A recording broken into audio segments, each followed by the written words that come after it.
رب العالمين والعاقبة للمتقين والصلاة والسلام على سيد المرسلين وعلى آله وصحبه وأهل بيته أجمعين أما بعد فأعوذ بالله من الشيطان الرجيم بسم الله الرحمن الرحيم ثاني إسرين إذ هما في الغار إذ يقول لصاحبه لا تحزن إن الله معنا صدق الله العظيم وصدق رسوله النبي الكريم الأمين وإن الله تعالى عز وجل قال في شان حبيبه مخبرا وآميرا إن الله وملائكته يصلون على النبي يا أيها الذين آمنوا صلوا عليه وسلموا تسليما اللهم صل على سيدنا مولانا محمد وعلى آل سيدنا مولانا محمد وبارك وسلم وصل عليه. محترم حضرات، میرے ساتھیوں، دوستوں، بزرگوں، میرے پیارے بچوں، عزیز بیٹی بہنوں، السلام علیکم ورحمۃ اللہ وبرکاتہ. اللہ رب العالمین کی رحمت نازل ہوں ہر اس شخص پر جو یہاں پر آیا یا اس نے اس منظر کو دیکھا اور اس کا دل خوش ہوا، روح فرحان ہوئی اور آنکھیں ٹھنڈی ہوئی. رب کی رحمت ہو اس پر. پیارے بھائیوں، سیدنا صدیق اکبر رضی اللہ تعالیٰ عنہ پر چند باتیں پیش کرنی ہیں. یہ بات آپ ذہن میں رکھیے، جب کسی شخص کی کچھ ایسی خوبیاں ہوتی ہیں کہ جو کہ اس کی زندگی کے ہر واقعے پر حاوی آ جاتی ہیں، یہ ذہن میں رکھیے. یہ ایک اصول ہے، ضابطہ ہے. ہمارے یہاں ایک حافظ غلام مصطفیٰ صاحب ہوا کرتے تھے، اللہ تعالیٰ کے غریب کی رحمت فرمائے. جامعہ انواروں کے وہ امام تھے. ان کی ایک خوبی ایسی تھی کہ جس کے مقابلے میں ہمارے پاس اس کا کوئی توڑ نہیں تھا کہ کچھ کر سکے. اور وہ خوبی کیا تھی؟ ان کو جب کوئی غصے کی بات ہوتی تھی نا تو اس طرح کرتے تھے، بس ختم. یعنی اس شخص کو کبھی غصے میں نہیں دیکھا. تو یہ ایک ایسی بات تھی جو کہ اس کی تمام چیزوں پر حاوی تھی. اور جو مجموعہ خوبیاں ہو،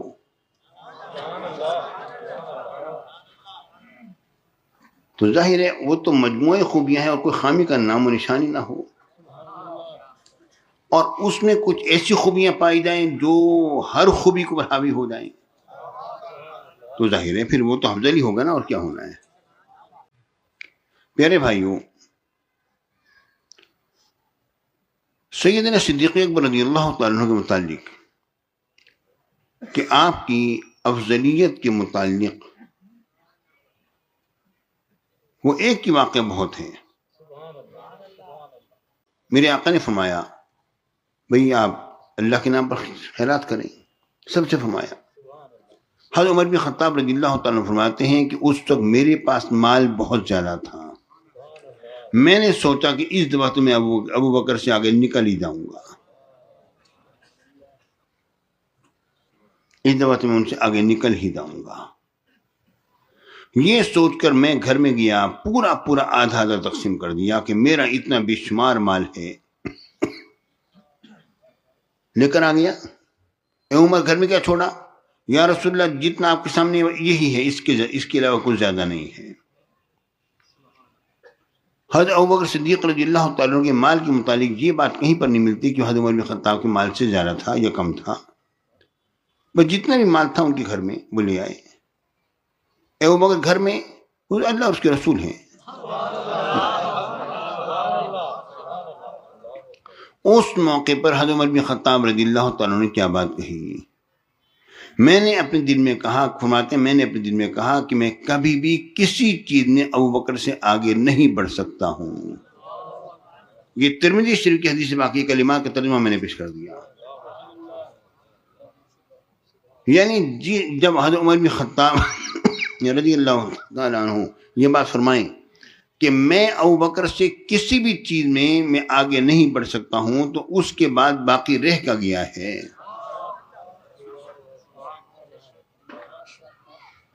اب اندازہ کیجیے. میرے ساتھیوں، کہ سیدنا صدیق اکبر رضی اللہ تعالیٰ عنہ آپ کے بارے میں جو چیز ہمارے دیکھنے میں آ رہی ہے بہت سارے واقعات میں، وہ یہ ہے کہ سیدنا صدیق اکبر رضی اللہ تعالیٰ عنہ نے اگر آپ کے ساتھ کسی شخص نے کوئی زیادتی کی، یا آپ نے اگر کسی شخص کے اوپر اپنے بڑے پن کا مظاہرہ فرمایا، تو اس موقع پر حضور علیہ السلام کی کیفیت مبارکہ جو ہے جو سامنے آتی ہے وہ یہ ہے کہ میرے آقا حضور علیہ السلام سیدنا صدیق اکبر رضی اللہ تعالیٰ عنہ کی ہی جانب کو اختیار فرمایا کرتے تھے۔ دیکھیے، غور فرمائیے، جب ایک مرتبہ ہوا یہ کہ حضرت عقیل بن ابی طالب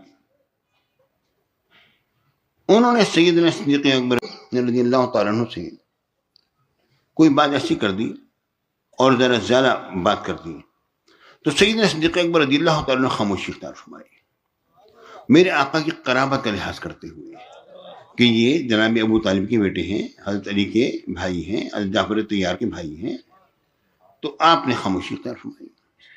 لیکن جب اور پھر آنے کے بعد پھر حضور علیہ السلام کی خدمت عالیہ میں انہوں نے تمام کا تمام ماجرا پیش ضرور کر دیا کہ سرکار کی میں بات ہونی چاہیے کہ بات اس انداز پر ہوئی ہے، تو انہوں نے اپنے طور پر بات پیش کر دی۔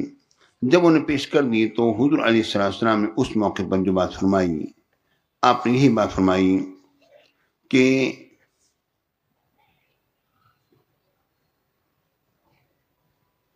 جب تم نے اپنے مال سے میرے اوپر خرچہ نہ کیا اور تم لوگوں نے میرا ساتھ نہ دیا تھا، اس سے ابو بکر میرے ساتھ تھے، اور یہی بات میرے آقا حضور علیہ السلام نے حضرت عمر بن خطاب رضی اللہ تعالیٰ عنہ سے فرمائی تھی۔ اب ایک چیز یہ ہے کہ انسان یہ گنتا ہے کہ میں نے کتنی نمازیں پڑھی، میں نے کتنی عبادات کی، میری اتنی نمازیں ہیں ماشاءاللہ، اتنی مرتبہ قرآن پاک ختم ہو گیا ماشاءاللہ، جناب میری اتنی مرتبہ میں نے یہ کر لیا، اتنی مرتبہ یہ ہوا۔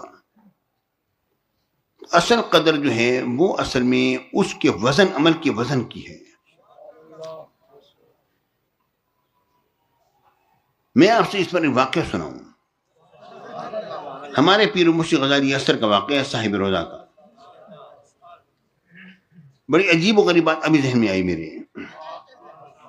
ہوا اصل میں یہ کہ اللہ یار فریدی صاحب جو کہ ابو حضور قبلہ کی تلامذہ میں سے تھے، شاگردوں میں سے تھے، انہوں نے ایک مرتبہ عرض کیا کہ حضور یہ ذکر جو ہے یہ میں کتنی دفعہ کر لیا کروں؟ ابو حضور قبلہ نے فرمایا، فریدی صاحب جتنی دیر تک آپ کا نفس آپ کا ساتھ دے اور آپ محبت سے بیٹھ کے کر سکیں کر لیا کریں، پھر چھوڑ دیا کریں۔ تو انہوں نے یہ عرض کیا کہ حضور یہ فرمائیں کہ یہ اعداد جو شمار کیے جاتے ہیں، تمام لوگ کہتے ہیں اتنی تعداد میں یہ ذکر کیا جائے، تو اس کا مطلب کیا ہے؟ تو ابو حضور قبلہ نے اس پر، اچھا فرید صاحب چھوڑیے اس چیز کو، بس جو میں نے کہہ دیا بس چھوڑیے اس کو، آگے چلیں اور کتاب کھولی، تفسیر کا کام کریں۔ اس پر انہوں نے ان کو مطمئن کرنے کی کوشش کی اور نہ ہی اس کے بارے میں کوئی انہوں نے کلام فرمایا۔ لیکن آج یہ بات میرے سامنے منکشف ہوتی ہے کہ جب سیدنا صدیق اکبر رضی اللہ تعالیٰ عنہ کا مال اگرچہ حضرت عمر بن خطاب کے مال سے زیادہ نہ تھا، لیکن اس کی قدر منزلت زیادہ تھی۔ اور اسی طرح میرے آقا نے فرمایا، میرا صحابی ایک اگر آدھا کلو بھر جو بھی خرچ کرے، تم احد پہاڑ کے بارے سونا بھی خرچ کرو تو مساوی نہیں ہو سکتا۔ مطلب یہ ہے کہ اعداد اور یہ اصل چیز جو ہے نا وہ اللہ کے نزد جو وزن ہے اس کی ہے۔ اور تیسری بات یہ کہ جو ابھی حدیث پاک میں پیش کرنے لگا ہوں کہ حضرت عمر بن خطاب رضی اللہ تعالیٰ نے کہا، آپ فرماتے ہیں کہ میرے تمام عمر کے اعمال اگر اللہ تعالیٰ لے لے اور سن ابو بکر کے ایک دن اور ایک رات کا عمل کا ثواب اگر مجھے عطا فرما دے تو میں اس پر بڑا راضی ہوں، اور کاش کس طرح ہو جائے۔ وہ کون سا دن اور کون سی رات ہے؟ آپ نے اب اس رات اور دن کو ظاہر فرمایا. آپ فرماتے ہیں وہ رات ہے جو کہ حضور علیہ السلام کے ساتھ انہیں ہجرت کی، اور ہجرت جب کہ غار ثور میں جب پہنچے تو انہوں نے عرض کیا یا رسول اللہ، حضور آپ مجھے آگے جانے دیجیے، میں آگے جاؤں، میں دیکھوں کوئی سانپ ہو، کوئی چیز ہو، کوئی جانور ہو، جو چیز پہلے مجھے میرا اس سے واسطہ پڑے، آپ کا نہ پڑے. اندر تشریف لے گئے، غار کو صاف کیا، آپ کے بعد جو کپڑا تھا اس کے ذریعے سے آپ نے سوراخ بند کیے، 2 سوراخ باقی رہ گئے، ان پر آپ نے اپنے پاؤں کو رکھ دیا اور سکر کو بلا لیا، یا رسول اللہ تشریف لائیے. میرے آقا تشریف لائے، میرے آقا ان کی گود میں سر رکھ کے سو گئے. ادھر سانپ نے ڈس لیا، اور ڈسنے کی شدت کی بنا پر، تکلیف کی شدت کی بنا پر آنکھوں سے آنسو رواں ہو گئے. اور میرا ذوق یہ کہتا ہے کہ آنسو اس لیے رواں ہوئے، میرا ذوق یہ کہتا ہے آنسو اس لیے رواں ہوئے کہ اب وہ یہ دیکھ رہے تھے کہ سانپ نے ڈس لیا ہے، اب میرا بچنا، جسے سانپ ڈس لے اور ایسا زہریلا سانپ ہو اس کا بچنا ممکن نہیں ہوتا، تو اب حضور اکیلے رہ جائیں گے میرے بغیر، تو کیا ہوگا.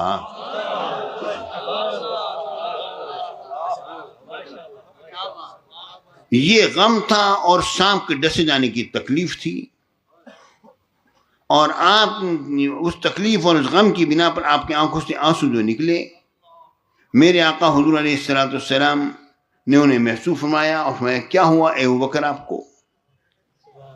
عرض کی یا رسول اللہ لدغ، تو حضور میں ڈس لیا گیا ہوں. میرے آقا نے وہیں پر منڈوا بدھان لگایا، پاؤں ٹھیک ہو گیا. اب آپ اس بات پر غور کریں نا کہ سانپ جو تھا وہ تو اندر تھا، اس کے باوجود آپ صحیح ہو گئے اور ٹھیک ہو گئے، تو آپ نے اپنا پاؤں پھر بھی رکھا رہا ہوگا، ظاہر سی بات ہے کہ سانپ آنا جائے دوبارہ نہ آ جائے. لیکن سانپ پھر دوبارہ نہیں آیا. سانپ بھی سمجھتا تھا نا، اس نے حضور کے عشق اور دیدار کی خواہش کے اندر اس نے کر لیا ایک دفعہ جو کرنا تھا، اس کے بعد سمجھ گیا کہ نہیں یہ ابوبکر کی ایڑی ہے، بلکہ مجھے کہنے دیجیے کہ سانپ نے ایک دفعہ آپ کی ایڑی کو بوسہ لے لیا.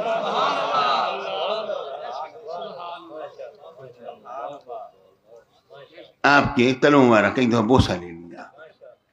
ظاہر ہے سانپ نے تو بوسہ لیا، تو ہر شخص ہے اگر کسی کے ہاتھ کھردرے ہوں، مثال دے رہا ہوں، اور کسی کے نفیس پاؤں ہوں، مرشد کے پاؤں نفیس ہیں اور ہاتھ ہمارے بڑے کھردرے ہیں، جب ہم لگائیں گے تو مرشد کو کھردرا پن تو لگے گا نا، لیکن یہ ہے کہ جب ہم اپنے شوق سے جب لگائیں گے تو ہم نے لگا دیا.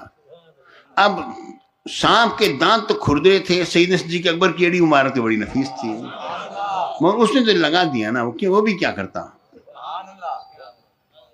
پیارے بھائی، یہ وہ ذوق کی بات ہوتی ہے جو اصحاب ذوق اس کو سمجھتے ہیں. جس کے دل میں ذوق نہیں ہوتا وہ کہتے ہیں خواہ مخواہ کی باتیں ہیں. میرے بھائیوں، اصل چیز جو ہے وہ وزن انہی چیزوں کا ہے کہ ذوق کتنا ہے اس کے اندر.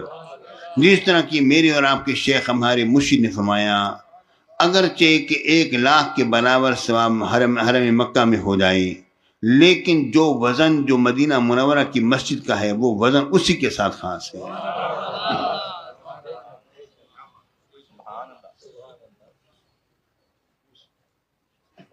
تو آپ نے یہ بات فرمائی کہ یہ وہ رات، کاش کہ میری وہ رات کا اجر مجھے مل جائے. اور وہ دن جب میرے آقا حضور علیہ السلام کو وصال پاک ہوا، اور اس کے بعد سیدنا صدیق اکبر رضی اللہ تعالیٰ نے فرمایا کہ جن لوگوں نے زکوٰۃ کا انکار کیا زکوٰۃ دینے سے، اگر یہ ایک اونٹ کے گھٹنے باندھنے کی، پاؤں باندھنے کی رسی بھی اگر روکیں گے جو حضور کو دیا کرتے تھے تو وہی میں ان سے بھی قتال کروں گا اس پر. تو حضرت عمر بن خطاب رضی اللہ تعالیٰ نے ان سے کہا تھوڑا سے نرمی سے کام لیجیے اے خلیفۃ الرسول، تعریف اور نرمی کا ان کے ساتھ سلوک کیجیے. تو سیدنا صدیق اکبر رضی اللہ تعالیٰ نے جلال میں فرمایا اے عمر، تم زمانے جاہلیت میں تو بڑے زور آور غصے والے خبر تھے، کیا اسلام کے دور میں بزدل اور ڈرپوک ہو گئے ہو؟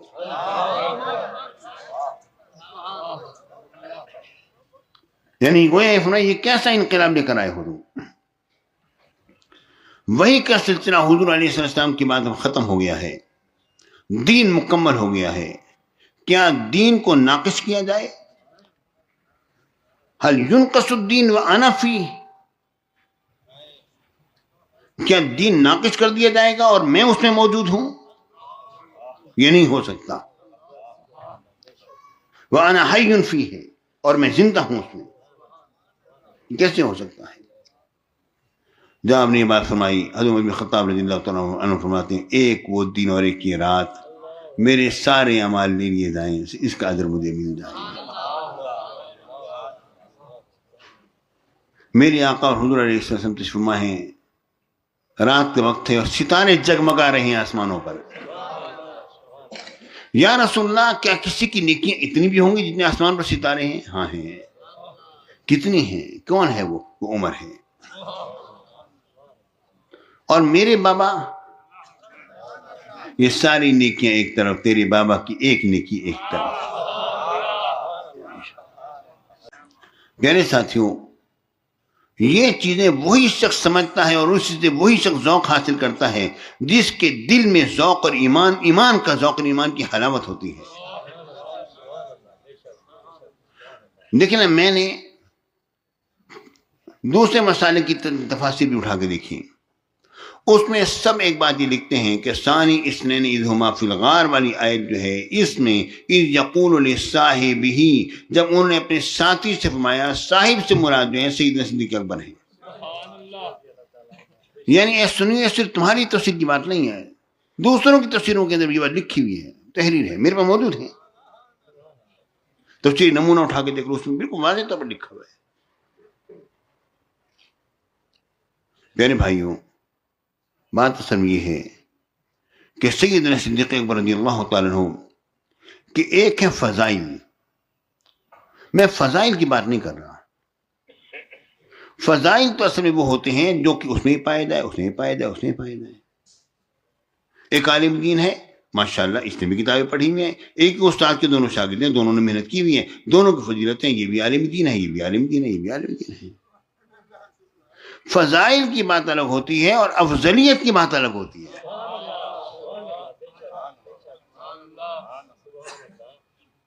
میں نے جب اس بارے میں تتبع اور غور کیا کہ سیدنا صدیق اکبر رضی اللہ تعالیٰ عنہ کی افضلیت کس دلیل کی بنا پر ثابت مانی جائے، کیونکہ پیارے بھائیوں، ایک تو ہے نا فضیلت، صحابی ہونا فضیلت، وہ فضیلت سیدنا صدیق اکبر کے اندر بھی ہے، وہ فضیلت حضرت عمر بن خطاب میں بھی ہے، حضرت ابو ہریرہ میں بھی ہے، حضرت معاویہ کے اندر بھی ہے. تمام وہ فضیلت یکساں ہے نا جی، صحابی ہونے کی فضیلت تو ہے نا. اسی فضیلت کی بنا پر تو ہم حضرت امیر معاویہ رضی اللہ تعالیٰ عنہ کا احترام کرتے ہیں. فضیلت تو سب میں ہے. ایک ہے افضلیت، جو کہ ایک ایسا امر تلاش کیا جائے جو ان تمام فضیلتوں پر حاوی ہو جائے اور یہ معلوم ہو جائے کہ جناب علی اس کی بنا پر جو ہے یہ شخص جو ہے تمام سے افضل ہے. پیارے بھائیوں، اس پر میں نے یقیناً محنت کی اور میں نے اس پر غور کیا. یہ صرف تفکر سے تعلق ہے، اس کا تعلق کتابوں سے نہیں ہے، اس کا تعلق تفکر سے. کتابیں تو سب نے پڑھی، ہم نے پڑھی، شروع سے پڑھتے چلے آ رہے ہیں. یہ واقعات تو جو جن واقعات سے ہمارے استدلال ہے، جن آیات سے استدلال ہے، تو ہمیشہ ہر بندہ پڑھتا چلا آ رہا ہے. لیکن اصل چیز ہوتی ہے تفقع اور تفکر. میں نے اس بارے میں بیٹھ گیا، میں نے کہا یار تو سیدنا صدیق اکبر رضی اللہ تعالیٰ عنہ کی افضلیت دیکھ جاننی ہے کہ افضلیت کس بنا پر ہے. پیارے بھائیوں، بات اصل میں یہ ہے کہ آپ کی افضلیت 3 وجوہ پر مجھے ملتی ہے، 3 وجوہ پر ملتی ہے. ایک کون سی؟ ایک تو آپ کی افضلیت اس بنا پر ملتی ہے، سب سے بڑی چیز تو قرآن کی آیت ہے کہ قرآن مجید میں سیدنا صدیق اکبر رضی اللہ تعالیٰ عنہ کو اتقا کہا گیا ہے، سب سے بڑا پرہیزگار اور متقی، بچنے والا. اتقا اس میں تفضیل کا صیغہ ہے، سب سے بڑا متقی، پرہیزگار، سب سے زیادہ اللہ سے بچنے والا. یہ جو صفت ہے یہ کسی اور کے لیے نہیں ہے۔ اور دوسری، جبکہ سیدنا صدیق اکبر رضی اللہ تعالیٰ عنہ آئے، میرے آقا وصال پاک ہو گیا، صحابہ کرام جو ہیں دل چھوڑ بیٹھے اور ان کے حواس جانے کے قریب ہوئے، حضور کا وصال تھا نا، حضور کا وصال، یہاں تک حضرت عمر بن خطاب رضی اللہ تعالیٰ عنہ نے تلوار نکال لی اور فرمایا جو شخص یہ کہے گا کہ حضور کا وصال ہو گیا، خدا کی قسم اسی تلوار سے اس کی گردن اڑا دوں گا۔ اس موقع پر پوری امت کی ایک تربیت کی ضرورت تھی جسے ایک سیدھی راہ پر لایا جائے۔ ایسے کٹھن موقع پر جبکہ صحابہ کرام جو ہیں ان کے دلوں کی کیفیات عجیب و غریب ہو گئی تھیں، سیدنا صدیق اکبر رضی اللہ تعالیٰ عنہ مسیح نبی سے دوسرے گوشے میں کھڑے ہوتے ہیں اور فرماتے ہیں جو اللہ کی بات کرتا ہے جان لے کہ اللہ حی لا یموت ہے، تو حضور کی بات کرتا ہے جان لے کہ حضور کا وصال پاک ہو گیا۔ سیدنا صدیق اکبر رضی اللہ تعالیٰ عنہ کا خطبہ اس بات کی دلیل ہے کہ آپ یہ بات واضح فرما رہے ہیں کہ حضور کا وصال جو ہے دراصل خالق اور مخلوق میں ایک فرق کرنے کے لیے ہے، اور معبود خالق ہوتا ہے، معبود جو ہے مخلوق نہیں ہوتا۔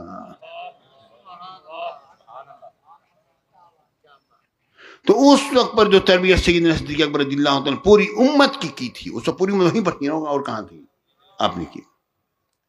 اور تیسری وجہ کیا ہے؟ تیسری وجہ یہ ہے کہ آپ کو صدیق کا لقب ملا اور میرے آقا کے زبان پاک سے ملا، اور اس طور پر ملا کہ جو صداقت آپ میں پائی جاتی ہے وہ آپ کے ساتھ خاص ہے۔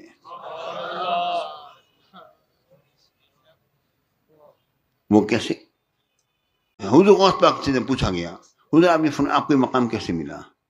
آپ نے کہا صرف سچ بولنے کی وجہ سے۔ اس کا مطلب کیا ہے؟ پیارے بھائیوں، بات اصل میں یہ ہے کہ بعض اوقات انسان جو ہے جھوٹ نہیں بولتا، لیکن جو بات دل میں ہوتی ہے اس کا اظہار بھی اس طرح سے نہیں کرتا ہے۔ سمجھ بات نہیں آ رہی؟ اس کا اظہار بھی اس طرح سے نہیں کرتا جو بات دل میں ہوتی ہے۔ سمجھ بات نہیں آ رہی؟ پیارے بھائیوں، سیدنا صدیق اکبر رضی اللہ تعالیٰ کی پوری زندگی کا مطالعہ کر لیجیے۔ اس پوری زندگی میں آپ سے یہ بات کہیں پر بھی نہیں ملے گی کہ آپ کے نفس میں کوئی بات ہو اور آپ کی زبان پاک پر یا آپ نے اس بنا پر خاموشی اختیار فرمائی ہو۔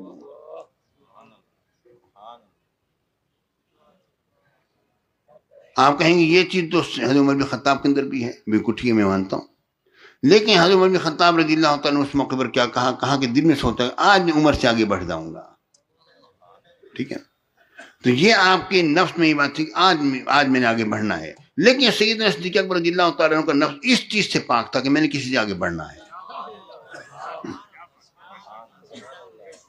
حضرت عمر بن خطاب رضی اللہ تعالیٰ نے اس رات میں یہ سوچا جب میرے آقا نے فرمایا تھا کہ یہ جھنڈا کل میں اس کے ہاتھ میں تھماؤں گا جو اللہ اور اس کے رسول کا محب بھی ہوگا اور محبوب بھی ہوگا۔ تو آپ نے فرمایا کہ میرے دل میں بھی اس کی تمنا ہے، مسلم شریف میں بات آتی ہے، میرے دل میں بھی اس کی آرزو تھی کاش کی جھنڈا مجھے مل جائے، مگر سیدنا صدیق اکبر رضی اللہ تعالیٰ عنہ کہتے ہیں جو حضور کر رہے ہیں ٹھیک ہے بس دل تھا۔